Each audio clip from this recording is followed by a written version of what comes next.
আপনার সাধের পুরুষ মানুষটি কি টাকা বানানোর মেশিন, যাকে দিনের পর দিন, মাসের পর মাস, বছরের পর বছর আপনি এটিএম কার্ড হিসেবে ব্যবহার করছেন?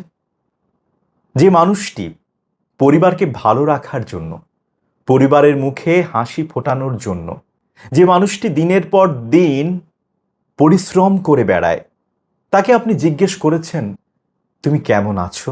নাকি দিনের পর দিন তাকে বলেই যাচ্ছেন আমার এটা লাগবে, আমার ওটা লাগবে, কেন স্পেশাল ডেতে জড়োয়া গহনা নেই?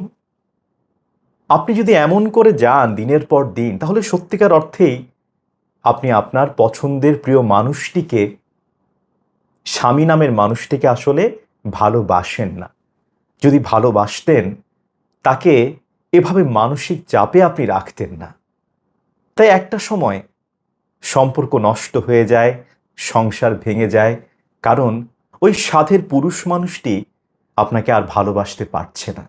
হয়তোবা অভিনয়ের মধ্য দিয়ে সংসার করে যাচ্ছে, কিন্তু তার মন আপনি বোঝেননি।